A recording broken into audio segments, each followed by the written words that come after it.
नमस्ते दोस्त, स्वागत है आपका हमारे चैनल इको टेल्स पे। अगर आप यहाँ नए हैं तो सब्सक्राइब बटन जरूर दबाइए और बेल आइकन दबाना बिल्कुल ना भूलें। चलिए शुरू करते हैं आज की कहानी। आज की कहानी का नाम है सास बहू की लड़ाई।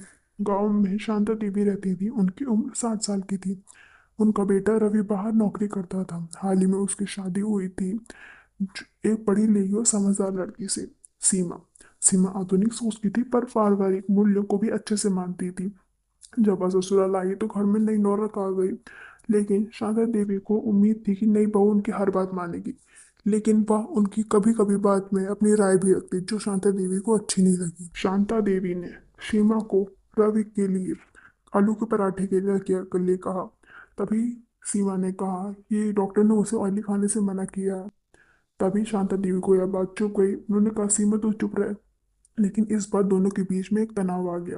कभी खाने को लेकर, कभी कपड़ों को लेकर, तो कभी कामकाज को लेकर। जब रवि ऑफिस से शाम को घर आता तब उसे दोनों के बीच में टकराहट का पता चलता। एक दिन रवि ने सीमा से कहा कि माता को इस नए वातावरण में ढलने के समय लगेगा। तभी सीमा ने कहा मैं कोशिश कर रही हूँ लेकिन हर बात बताने मुझे दिल टूट जाता। लेकिन शांता देवी कहती कि आजकल की बहुओं को तो देखो, वह अपनी सास को मां नहीं समझती। सीमा भी अपनी माँ से फोन पर कहती मैंने सास को माँ समझा लेकिन उन्होंने मुझे बेटी नहीं समझा। घर का माहौल भारी हो गया। एक बार रवि ऑफिस के काम से 3 दिन बाहर के लिए गया था। उसके जाने के बाद शांता देवी सीढ़ियों से गिर गई। सीमा दौड़कर उन्हें अस्पताल ले गई, दवाई खिलाई, दिन भर उनकी देखभाल करी। शांता देवी चुपचाप उसकी सेवा देखती रही। उन्हें पहली बार महसूस हुआ कि सीमा गलत नहीं, बस उसकी सोच अलग थी। एक दिन शांता देवी ने सीमा का हाथ पकड़ लिया और कहा कि तेरी ममता ने मेरी आंखें खोल दी। सीमा किन ने कहा कि नहीं मेरी गलती थी, मुझे आपके अनुभव को पहले समझना चाहिए था। दोनों दूसरे से लिपट कर उठती रही। जब रवि वापस लौटा तो उसने देखा ये क्या हो गया। रवि हैरान हुआ। उसने देखा कि उसकी माँ और पत्नी दोनों साथ में बैठी चाय पी रही थी और हंस रही थी। तभी सीमा ने हंसते हुए कहा कि तेरी बीवी ने मेरी सोच बदल दी और अब हम दोनों मिलकर साथ में ही रहेंगे हमेशा के लिए। दूसरी कहानी है एक ही छत के नीचे। उत्तर प्रदेश के एक छोटे से कस्बे में मिश्रा परिवार का एक बड़ा संयुक्त परिवार रहता था। इस परिवार की मुखिया कौशल्या देवी, जिनकी उम्र लगभग 65 साल की थी। उनके 3 बेटे, सबसे बड़े धीरज, मंजली, नीरज और सबसे छोटा विकास। धीरज की पत्नी सुमन जानी जाती थी अपने तीखे स्वभाव के लिए। वहीं नीरज की पत्नी थोड़ी शांत और समझदार थी। जबकि विकास की पत्नी रिया नई नवेली बहू थी जो अभी अभी शादी करके घर में आई थी। शादी के कुछ दिनों के बाद रिया ने घर के माहौल में एक अजीब सा खिंचाव महसूस किया। एक सुबह की बात है, जब रिया रसोई में आई तभी अपने लिए चाय बना रही थी। रिया तुमने दूध वाली से दूध क्यों लिया, वह पानी मिला देती है, हम तो शर्मा जी से लेते हैं। रिया सकपका उठी। मीना ने धीरे से कहा कोई बात नहीं, सीख जाऊं। पर सुमन को यह बात सीख जाओ वाला अंदाज पसंद नहीं आया। उसे लगा कि मीना जानबूझकर उसका विरोध कर रही है। यहाँ से जेठानी देवरानी की लड़ाई की शुरुआत हो। कौशल्या देवी को लगता था कि पहले की बहुएं यानी सुमन और मीना ज्यादा अनुशासित हैं, जबकि रिया को आज की जमाने की बहू कहकर ताना मारती हैं। कौशल्या बोली हमारे जमाने में तो बहुएं साथ से पहले खुद बोलती नहीं थी। रिया दुखी मन से अपने कमरे में चली गई। विकास ने जब उसे रोते हुए देखा तो समझा कि माँ को थोड़ा वक्त दो, वो पुराने ख्यालों की हैं। पर घर में अब 3 महिलाओं के बीच एक खिंचाव सा बन गया। सास जेठानी देवरानी के रिश्ते उलझने लगे। रसोई में अब मिश्र परिवार की युद्ध भूमि बन गई। सुबह सुबह सुमन कहती मैंने आलू की सब्जी बनाई है। मीरा तुरंत टोकती कल भी तू वही बनी थी, मैं बैंगन बना देती हूँ। रिया को कुछ कहने का मौका नहीं मिला। एक दिन उसने खीर बनाई, पूरे परिवार की तारीफ मिली। सुमन को यह बर्दाश्त नहीं हुई, उसने ताने मारना शुरू कर दिए। अभी नई नई बहू आई है, सबको मीठा लग रहा है, 2 साल बाद देखना यही खीर कोई नहीं खाएगा। मीना ने कहा अरे सुमन दीदी तारीफ कर दो या बिगड़ जाएगा। पर बात बढ़ गई और बहस झगड़े में बदल गई। कौशल्या देवी ने अब सुमन की तरफ झुकाव दिखना शुरू कर दिया और मीना को लगता था कि वो जानबूझकर पक्षपात करती हैं। एक दिन मीना ने कहा माँ जी, रिया को पूजा में बैठा लीजिए, पहली बार सावन का सोमवार है। कौशल्या ने टालते हुए कहा उससे क्या पता पूजा पाठ के बारे में, अभी नहीं आई है। रिया की आंखों में आंसू थे। मीना ने उसका हाथ थमा और कहा तुम अकेली नहीं हो, मैं भी तुम्हारे साथ हूँ। इससे सुमन ने और चिढ़ाया।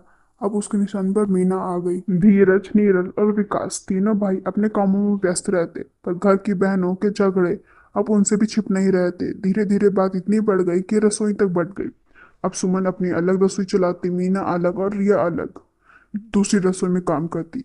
सास कौशल्या देवी ने यह कहकर कहा अब इस घर में ग्रहों लग गए हैं, बहू ने मिलकर घर तोड़ दिया। एक दिन कौशल्या देवी की तबीयत अचानक बिगड़ गई। मीना और रिया ने तुरंत सेवा ली। सुमन उस समय मायके गई हुई थी। जब लौट आई तो उसने देखा। माँ ने उसे देखकर कहा, बहू में मैं जिसे सबसे समझदार समझती थी वही वक्त पर पास नहीं थी। सुमन को पहली बार यह एहसास हुआ कि उसका व्यवहार घर को तोड़ सकता है। उसी रात उसने मीना और रिया से माफी मांगी। रिया ने कहा, भाभी हम सब इस घर की बहुएं हैं, लड़ेंगे नहीं तो साथ कैसे निभेगा। मीना बोली, कभी कभी मौन रहना ही सबसे बड़ा होता है। चलो फिर से एक रसोई में काम शुरू करते हैं। अगली सुबह मिश्रा परिवार की रसोई में तीनों बहुएं साथ में थी। सुमन सब्जी काट रही थी, मीना रोटी बेल रही थी और रिया खीर बना रही थी। कौशल्या देवी ने मुस्कुराई और कहा, अब लग रहा है ये घर फिर से घर बन गया है। उन्होंने कहा, अगली कहानी है नई बहू का ड्रामा और सास की लीला। कहानी शुरू होती है लखनऊ के एक पुराने मोहल्ले से, जहाँ रहती थी श्रीमती विमला देवी। उनकी उम्र लगभग 55 साल की थी। बोलने में मीठी पर नजरों से उनके पूरा मोहल्ला कांपता था। उनके बेटे अर्पित की अभी अभी शादी हुई थी और नई बहू आई थी जिसका नाम था तनु। तनु शहर में सबसे फैशन में आगे सोशल मीडिया की दीवानी लड़की थी। उसके हर काम में नाटक हुआ करते थे। शादी के तीसरे दिन ही ये बहू ने ऐलान कर दिया, मम्मी जी मैं सिर्फ वीकेंड पे खाना बनाऊंगी, बाकी दिन मैं डाइट पे रहूंगी। विमला दिन ने चश्मा उतार कर कहा, बहू यहाँ तो रोज भूख लगती है, क्या घर में सब सोमवार से शुक्रवार तक उपवास करेंगे। तो उन्होंने चढ़ाकर कहा, मम्मी जी आजकल सब फिटनेस के पीछे पड़े हैं और आप खाने के पीछे। विमला देवी ने महसूस किया ये बहू कुछ अलग ही है।